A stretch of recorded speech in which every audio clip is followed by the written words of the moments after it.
அனைவருக்கும் வணக்கம். இன்றைக்கி நாம் நம்மளுடைய சேனலில் என்ன பதிவுகளில் பார்த்து தெரிஞ்சுக்க போகிறோம் அப்படின்னு பார்த்தீங்கன்னா, ராசி சக்கரத்தில் முதல் ராசியாக இருக்கக்கூடிய மேச ராசி நேயர்களுக்கு அடுத்து வரக்கூடிய 7 நாட்கள் எப்படிப்பட்ட சிறப்பு வாய்ந்த நாட்களாக இருக்க போகுது. மேலும் நீங்கள் இந்த காலகட்டங்களில் என்ன மாதிரி விஷயங்கள் எல்லாம் செய்யணும், செய்யக்கூடாது, மேலும் கிரகங்களுடைய அமைப்பால் என்ன மாதிரியான பலன்கள் எல்லாம் நீங்கள் பெற போகிறீங்க, முக்கியமாக ஏதாவது கெடு பலன்கள் நடக்க இருந்தால் அதிலிருந்து விடுபட என்ன மாதிரி விஷயங்களை நீங்கள் பரிகாரமாக வீட்டில் இருந்தபடியே எளிய முறையில் செய்யணும் அப்படின்றத பற்றி தாங்க நம்ம இன்னைக்கு இந்த வீடியோ பதிவுகளில் முழுமையாக பார்த்து தெரிஞ்சுக்க போகிறோம். இந்த பதிவுகள் அனைத்துமே மேசராசி நேயர்கள் அனைவருக்குமே பயன் தரக்கூடிய விதத்தில் தான் இருக்கும். ஸோ வீடியோவை ஸ்கிப் பண்ணாமல் தொடர்ச்சியாக பாருங்கள். மேலும் உங்களுக்கு மேசராசி நேயர்கள் யாராவது தெரிஞ்சவங்களாக இருந்தால் மறக்காமல் அவங்களுக்கு இந்த வீடியோவை ஷேர் பண்ணி விடுங்க. அவங்களுக்கு ரொம்பவே பயனுள்ள ஒரு தகவலாக இருக்கும். மேலும் நீங்கள் இப்போ தான் நம்ம சேனலை முதல் முறையாக பார்க்குற மாதிரி இருந்தால் மறக்காமல் சப்ஸ்கிரைப் பண்ணிவிட்டு கீழே இருக்கும் பெல் ஐக்கானையும் மறக்காமல் கிளிக் பண்ணுங்கள். அப்போ தான் நம்ம சேனலில் போடுற ஒவ்வொரு வீடியோவுமே உங்களுக்கு நோட்டிஃபிகேஷனாக உடனுக்குடனே வந்து சேரும். ஸோ இப்போ வாங்க நம்ம வீடியோக்குள்ளே போகலாம். மேலும் உங்களுக்கு முருகப்பெருமானை ரொம்ப பிடிக்கும் அப்படின்னா அந்த வீடியோக்கு ஒரு லைக் பண்ணிவிட்டு உங்களுடைய ஆள் மனதில் நிறைவேறாத விஷயங்கள் ஏதாவது இருந்தால் அது வேண்டுதலாக நினைத்து கொண்டு நம்மளுடைய கமெண்ட் பாக்ஸில் ஓம் முருகா போற்றி போற்றி அப்படின்ற இந்த சக்தி வாய்ந்த மூலமந்திரத்தை மறக்காமல் பதிவிடுங்க. நீங்கள் இந்த தருணத்தில் அந்த முருகப்பெருமானை நினைத்து இப்படி ஒரு விஷயம் செய்யும்போது கண்டிப்பாக நீங்கள் என்ன விஷயம்லாம் நடக்கணும்னு வேண்டுதல் வைத்தீங்களோ அந்த விஷயங்கள் அனைத்துமே அந்த முருகப்பெருமான் கண்டிப்பாக நடத்தி வைப்பார். நம்பிக்கையோடு இந்த ஒரு விஷயத்தை செஞ்சு பாருங்கள். மேலும் ஜோதிட ரீதியாக நிறைய விதமான பலன்கள் உங்களுக்கு தெரிஞ்சுக்கணும் அப்படின்னு ஆசையாக இருந்தால் வாராகியம்மன் ஜோதிட நிலையத்தில் நிறைய விதமான சிறப்பான தகவல்கள் தொலைபேசி மூலியமாகவே சொல்லப்படுதுங்க. மேலும் இவங்களிடம் நம்மளுடைய வியூவர்ஸ் நிறைய பேர் பார்த்து பயனடைஞ்சிருக்காங்க. ஸோ நீங்களும் உங்கள் பிரச்சனைகளுக்கு அதுவும் 24 மணி நேரத்திலேயே தெரிஞ்சுக்கணும், அதாவது நல்ல ஒரு தீர்வு பரிகார பலன்கள்லாம் தெரிஞ்சுக்கணும் அப்படின்னா டிஸ்கிரிப்ஷனில் உங்களுடைய கான்டாக்ட் நம்பர் ஆட் பண்ணியிருக்கோம். ஸோ மறக்காமல் தொடர்பு கொண்டு பயன்பெற்றுக்கோங்க. திருக்கணித பஞ்சாங்கத்தின் படி நவகிரகங்களின் சஞ்சாரத்தை பார்ப்பதால் சூரியன் கன்னி ராசியில் இருக்காரு, செவ்வாய் மிதுன ராசியில் அமர்ந்திருக்காரு, புதன் சிம்ம ராசியில் நிற்கிறாரு. மேலும் 17ஆம் தேதி கன்னி ராசிக்கு இடப்பயிற்சி ஆனார். மேலும் ரிஷபத்தில் குரு சஞ்சரிக்கிறாரு, சுக்கிரன் துலாம் ராசியில் அமர்ந்திருக்காரு. மேலும் கும்பத்தில் சனி பகவான் அமர்ந்திருக்காரு, மீனத்தில் ராகு பகவான் அமர்ந்திருக்காரு, கன்னியில் கேது பகவான் அமர்ந்திருக்காரு.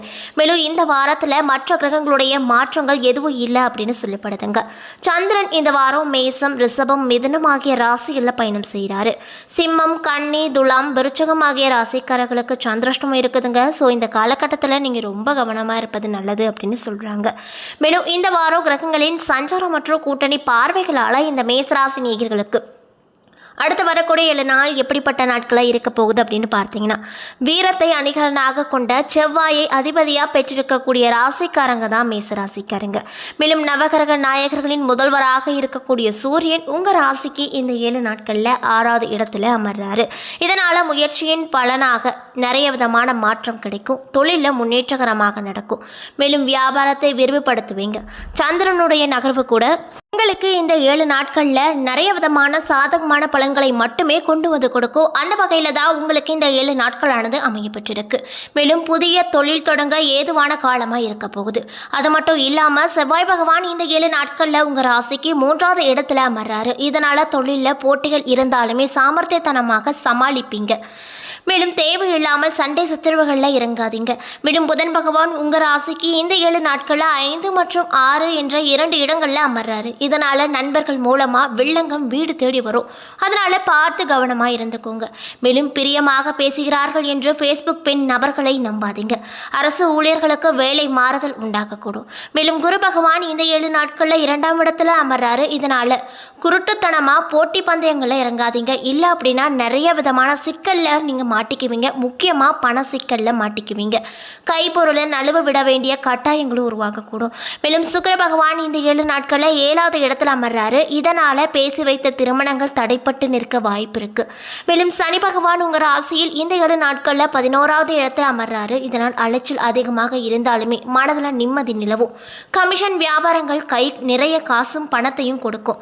மேலும் சொத்து விற்பனை தள்ளி போகக்கூடும். மேலும் ராகு பகவான் உங்களுடைய ராசியில் இந்த 7 நாட்களில் 12வது இடத்துல அமர்றாரு. இதனால் ஐடி துறையில் வேலை பார்ப்பவர்களுக்கு இந்த காலகட்டத்தில் நீங்கள் ரொம்ப கவனமாக இருக்கணும். உங்களுடைய பணிகளில் அதிக அளவு கவனத்தை செலுத்தி பணிகளை செய்து முடிப்பது நல்லது.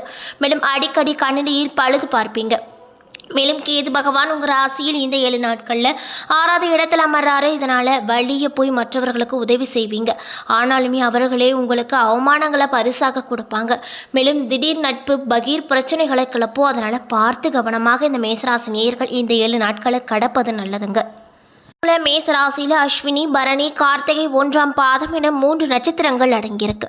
கிரக நிலையை பொறுத்தவரையில் தனவாக்க குடும்பஸ்தானத்தில் குரு, தைரிய வீரிய ஸ்தானத்தில் சந்திரன் செவ்வாய், ரணருண ரோக ஸ்தானத்தில் சூரியன் புதன் கேது, களத்திர ஸ்தானத்தில் சுக்கிரன், லாபஸ்தானத்தில் சனி, அயனசைன போகஸ்தானத்தில் ராகு என கிரக நிலைகள் இந்த 7 நாட்களில் உங்களுடைய ராசியில் அமைஞ்சிருக்கு.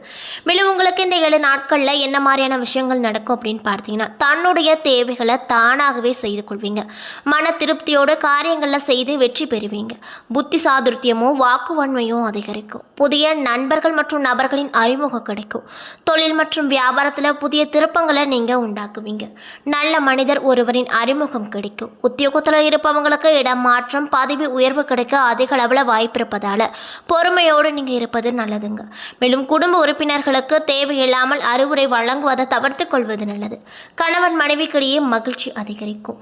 பெண்கள் எந்த ஒரு வேலையையும் முழு ஈடுபாடோடு செய்வாங்க. சாமர்த்தியத்தனமான பேச்சின் மூலமாக காரியங்கள் அனைத்திலுமே வெற்றி கிடைக்கும். மாணவர்களுக்கு கல்வியில் தேர்ச்சி உண்டாகும். தேர்வுகள் சாதகமான பலன்களை கொடுக்கும். சக மாணவர்களின் ஒத்துழைப்பு இந்த காலகட்டத்தில் கிடைக்கும். மேலும் நீங்கள் இந்த காலகட்டங்களில் என்ன மாதிரி விஷயங்களை பரிகாரமாக செய்யணும்னு பார்த்தீங்கன்னா, முருகப்பெருமானுக்கு கந்தசஷ்டி கவசம் படித்து வர உங்களுக்கு நிலவி வரக்கூடிய எல்லா பிரச்சனைகளுக்கும் ஒரு நல்ல தீர்வு கிடைக்குங்க. மேலும் காரியங்கள் அனைத்திலுமே வெற்றி கிடைக்கும். மேலும் உங்களுக்கு அதிர்ஷ்டம் தரக்கூடிய கிழமைகள் ஞாயிறு, செவ்வாய், வியாழன். பொதுவாகவே மேசராசி நேயர்கள் முருகனுடைய பக்தி நிறைந்தவர்களாக தான் காணப்படுவாங்க. அவர்களுக்கு இஷ்ட தெய்வம் அப்படின்னு எடுத்துக்கிட்டா 2 கடவுள் தான். ஒன்று சிவபெருமான், இன்னொன்று முருகப்பெருமான். நான் சொன்ன மாதிரி இந்த மேஷராசி நேயர்கள் யாராவது இந்த வீடியோ பார்த்துட்டு இருக்கீங்க அப்படின்னா, நான் சொன்ன மாதிரி முருகனும் சிவபெருமானும் உங்களுக்கு பிடித்த கடவுள் அப்படின்னா நம்மளுடைய கமெண்ட் பாக்ஸில் பதிவு போல. மேசராசியில் இருக்கக்கூடிய அஸ்வினி நட்சத்திரக்காரர்களுக்கு இந்த 7 நாட்கள் எப்படி இருக்குன்னு பார்த்தீங்கன்னா, உங்களுக்கு ஆபரண சேர்க்கை உண்டாகும். உடன் பிறப்புகளிடம் கருத்து வேறுபாடுகள் ஏற்படக்கூடும். புத்திர பாக்கியம் ஏற்படும். கௌரவ பட்டங்கள் பதவிகள் ஆகியவை கிடைக்கும். அரசாங்க துறைகள் மூலமாக எதிர்பார்த்த அனுகூலங்கள் யாவுமே இந்த காலகட்டத்தில் கண்டிப்பாக நடக்கும். சில விஷயங்களில் சிலருக்கு தடைகள் மற்றும் தாமதங்கள் ஏற்படும். அதற்கு பின்னர் சரியாகிவிடும் அப்படின்னு சொல்கிறாங்க. மேலும் மேடை பேச்சாளர்கள் உங்கள் பேச்சின் மூலமாக வருமானம் ஈட்டுவாங்க. கொடுத்த கடனை திரும்ப பெறுவதில் சிக்கல்கள் இளங்கூடும். மேலும் சுலபமாக வசூலாகிவிடும். தம்பதிகளுக்கிடையே கோபம் மறைந்து சமாதானம் இணைந்து பேரின்பம் அடைவாங்க. மேலும் பரணி நட்சத்திரக்காரர்களுக்கு இந்த 7 நாள் எப்படி இருக்குன்னு பார்த்தீங்கன்னா, உங்களுக்கு சிறப்பான பலனாக இந்த 7 நாள் நடக்க போகுது. விருந்தினர் வருகையால் வீட்டில் கும்மாளமும் குஷியாகவும் இருப்பீங்க. அது மட்டும் இல்லாமல் பண விஷயங்களில் நீங்கள் இந்த காலகட்டத்தில் ரொம்ப கவனமாக இருக்கணும். தந்தை வழி உறவுகளால் அனுகூலம் ஏற்படும். அரசு வகையில் கட்ட வேண்டிய தீர்வைகள், வரி பாக்கிகள் ஆகியவை செலுத்துவதற்கு தேவையான பண வரவுகளும் பண உதவிகளும் உங்களுக்கு கண்டிப்பாக இந்த காலகட்டத்தில் சேரும். பணிபுரியும் இடத்துல மேலதிகாரிகளின் ஆதரவால் பதவி உயர்வை எதிர்பார்க்கப்படலாங்க. அது மட்டும் இல்லாமல் மனதுக்கு பிரியமான மங்கையோடு ஏற்படும் இனிய பயணங்களால் ரொம்பவே மன மகிழ்ச்சியோடு இந்த காலகட்டத்தில் நீங்கள் காணப்படுவீங்க. மேலும் கார்த்திகை 1ஆம் பாதம் நட்சத்திரக்காரர்களுக்கு இந்த 7 நாள் எப்படி இருக்குன்னு பார்த்தீங்கன்னா, விருந்தினர் வருகையால் வீட்டில் கும்மாளமும் குஷியாகவும் இருக்கும். சுப வார்த்தைகளை கேட்டு ஞானத்தன்மை மாற முயற்சி செய்வீங்க. இன்னும் சிலருக்கு நண்பர்கள் பகைவராக கூட ஆவாங்க. எப்பொழுதுமே பணம் விஷயமான சிந்தனையே வரக்கூடும். அரசு அதிகாரிகள் தொல்லை தரலாம். நண்பர்களிடையே போட்டி பொறாமைகள் அதிகரிக்கும். சிலர் காவல்துறை பிரச்சனை சந்திக்க நேரிடும். செய்யும் தொழிலில் லாபம் குறைந்து தடைகள் ஏற்படும். தந்தை வழி உறவுகள் தொல்லையை ஏற்படுத்தலாம். இன்னும் சிலருக்கு குழந்தைகள் மூலமாக அவமானம் மன கலக்கங்கள் ஏற்படும். அதனால் பார்த்து கவனமாக இருந்துக்குங்க. அதே போல் அரசாங்க வகையில் நிறைய விதமான லாபம் உங்களுக்கு மன மகிழ்ச்சியை ஏற்படுத்தி கொடுக்கும். புதிய நபர்கள் சேர்க்கையால் தொழிலில் அதிக அளவு லாபத்தை இந்த காலகட்டத்தில் உங்களால் கண்டிப்பாக ஈட்ட முடியும் அப்படின்னு சொல்கிறாங்க. என்ன நண்பர்களே, இந்த வீடியோ பதிவுகளில் நம்ம மேசராசி நேயர்கள் அனைவருக்குமே அடுத்து வரக்கூடிய 7 நாள் எப்படிப்பட்ட சிறப்பு வாய்ந்த நாட்களாக இருக்க போகிறது என்பதை பற்றி தெளிவாக இந்த வீடியோவில் பார்த்துருப்போங்க. இந்த பதிவுகள் அனைத்துமே உங்களுக்கு பயன் தரக்கூடிய விதத்தில் அமைய பெற்றிருக்கும். ஸோ வீடியோ பிடிச்சிருந்தால் லைக் பண்ணுங்கள், ஷேர் பண்ணுங்கள். அது மட்டும் இல்லாமல் இல்லாமல் நீங்கள் இப்போ தான் நம்ம சேனலை முதல் முறையாக பார்க்குற மாதிரி இருந்தால் மறக்காமல் சப்ஸ்கிரைப் பண்ணிவிட்டு கீழே இருக்கும் பெல் ஐக்கானையும் மறக்காமல் கிளிக் பண்ணுங்கள். அப்போ தான் நம்ம சேனலில் போடுற ஒவ்வொரு வீடியோவுமே உங்களுக்கு நோட்டிஃபிகேஷனாக உடனுக்குடனே வந்து சேரும். மேலும் உங்களுக்கு முருகப்பெருமானை ரொம்ப ரொம்ப பிடிக்கும் அப்படின்னா அந்த வீடியோக்கு ஒரு லைக் பண்ணிவிட்டு நம்மளுடைய கமெண்ட் பாக்ஸில் ஓம் முருகா போற்றி போற்றி அப்படின்ற சக்தி வாய்ந்த மூலமந்திரத்தை மறக்காமல் 3 முறை பதிவு பண்ணுங்கள். நன்றி.